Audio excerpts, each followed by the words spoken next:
Assalamualaikum warahmatullahi wabarakatuh. Perkenalkan, kami dari kelompok 2 tentang materi pengembangan media pembelajaran yang beranggotakan 1. Desi Siamsari NIM 2018-33073, yang kedua Saadah NIM 2018-33190, yang ketiga Priyati Ningsih NIM 2018-33200. Yang pertama yaitu pengertian media pembelajaran. Kata media merupakan bentuk jamak dari kata medium. Medium dapat didefinisikan sebagai perantara atau pengantar terjadinya komunikasi dari pengirim menuju penerima. Media pembelajaran menurut Letteru, media pembelajaran adalah semua alat bantu atau benda yang digunakan untuk kegiatan belajar mengajar dengan maksud menyampaikan pesan atau informasi pembelajaran dari sumber guru maupun sumber lain kepada penerima. Berdasarkan pendapat para ahli tersebut, dapat disimpulkan bahwa media pembelajaran yaitu alat bantu untuk menyampaikan pesan dari sumber kepada penerima. Yang kedua yaitu fungsi media pembelajaran. M.S. Korn di dalam bukunya Audiovisual Aids to Instruction membagi 4 fungsi media pembelajaran, yakni yang pertama, media pembelajaran mengubah pembelajaran yang tadinya abstrak menjadi konkret. Yang kedua, membangkitkan motivasi belajar karena penggunaan media pembelajaran menjadi lebih menarik dan memusatkan perhatian belajar siswa. Yang ketiga, memberikan pengetahuan dan pengalaman pembelajaran yang lebih jelas dan mudah dipahami. Dan yang keempat yaitu memberikan stimulus belajar pada siswa. Selanjutnya akan dijelaskan oleh Desi Siamsari. Kepadanya kami persilahkan. Manfaat media pembelajaran. Menurut Sudana dan Rafai, manfaat media pembelajaran dalam proses belajar yaitu: pertama, pembelajaran akan lebih menarik perhatian siswa sehingga dapat menumbuhkan motivasi belajar. Yang kedua, bahan pembelajaran akan lebih jelas maknanya sehingga dapat lebih dipahami oleh siswa dan memungkinkan menguasainya dan mencapai tujuan pembelajaran. Yang ketiga yaitu metode pengajar akan lebih variasi, tidak semata-mata komunikasi verbal. Yang terakhir, siswa dapat lebih banyak melakukan kegiatan belajar sebab tidak hanya mendengarkan uraian guru tetapi juga aktivitas lain seperti mengamati, melakukan, mendemonstrasikan, dan memerankan.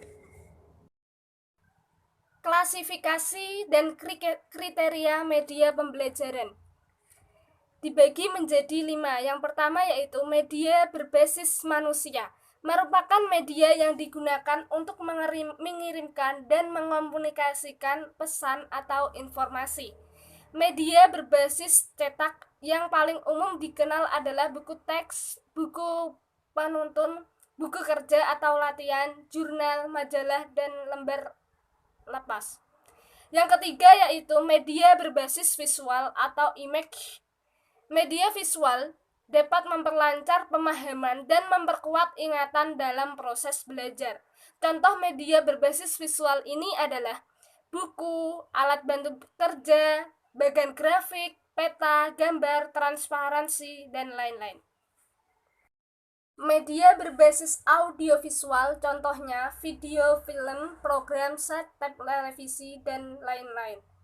Audiovisual murni yaitu unsur suara maupun unsur gambar berasal dari satu sumber seperti video kaset.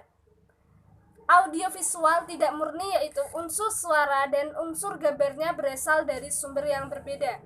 Misalnya, film bingkai suara yang unsur gambarnya berasal dari slide proyektor dan unsur suaranya berasal dari tape recorder. Yang kelima, media berbasis komputer. Ini berarti memiliki fungsi yang berbeda-beda dalam bidang pendidikan dan latihan. Komputer berperan sebagai manajer dalam proses pembelajarannya yang dikenal dengan nama Computer Managed Instruction. Contohnya pengajaran dengan bantuan komputer interaktif, video, atau hypertext. Landasan penggunaan media pembelajaran. Yang pertama yaitu landasan filosofis. Landasan filosofis ini terbagi menjadi jenis media hasil teknologi baru di dalam kelas akan berakibat proses pembelajaran yang kurang manusiawi. Landasan psikologis. Dengan memperhatikan kompleks dan uniknya proses belajar, maka kecepatan pemilihan media dan metode pembelajaran akan sangat berpengaruh terhadap hasil belajar siswa.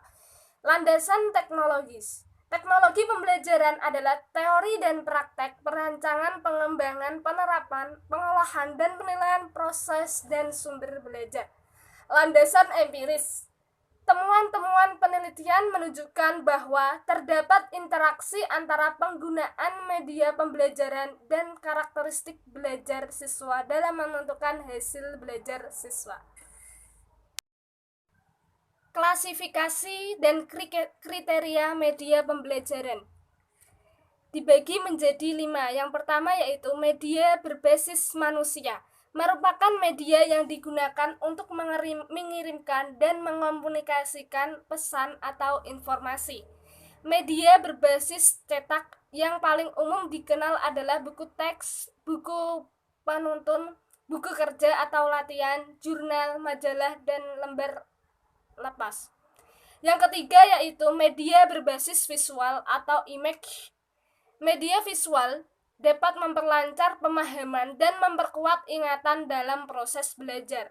Contoh media berbasis visual ini adalah buku, alat bantu kerja, bagan grafik, peta, gambar, transparansi, dan lain-lain.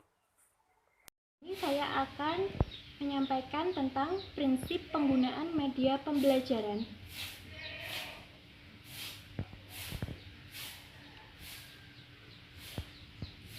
Prinsip penggunaan media pembelajaran. Yang pertama, tidak ada satu media yang paling unggul untuk semua tujuan. Satu media hanya cocok untuk tujuan pembelajaran tertentu, tetapi mungkin tidak cocok untuk yang lain. Yang kedua, media adalah bagian integral dari proses pembelajaran. Hal ini berarti bahwa media bukan hanya sekedar alat bantu pengajar saja. Yang ketiga, yaitu media apapun yang hendak digunakan, sasaran akhirnya adalah untuk memudahkan belajar siswa. Kemudahan belajar siswa haruslah dijadikan acuan utama pemilihan dan penggunaan suatu media. Yang keempat, penggunaan berbagai media dalam satu kegiatan pembelajaran, bukan hanya sekedar salingan atau pengisi waktu atau hiburan, melainkan mempunyai tujuan yang menyatu dengan pembelajaran yang sedang berlangsung.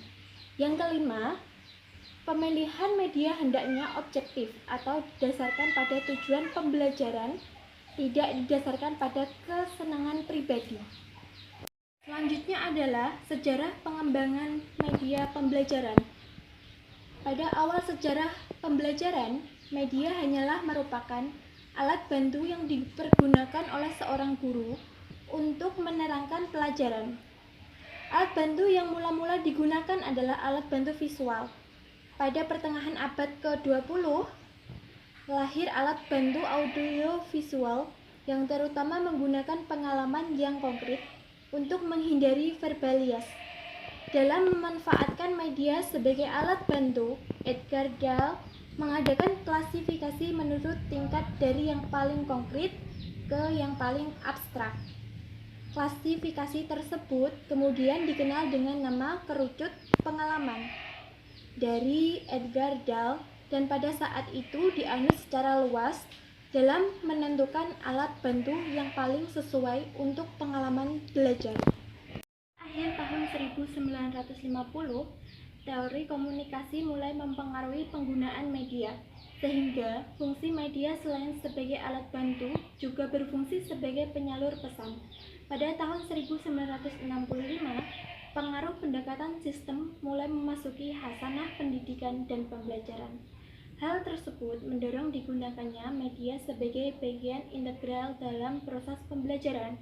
Kita sekarang berada dalam suatu era informasi yang ditandai dengan ketersediaannya informasi yang makin banyak dan bervariasi, tersebarnya informasi yang makin meluas dan seketika, serta tersajinya informasi dalam berbagai bentuk dalam waktu yang singkat. Media telah mempengaruhi seluruh aspek kehidupan. Assalamualaikum warahmatullahi wabarakatuh.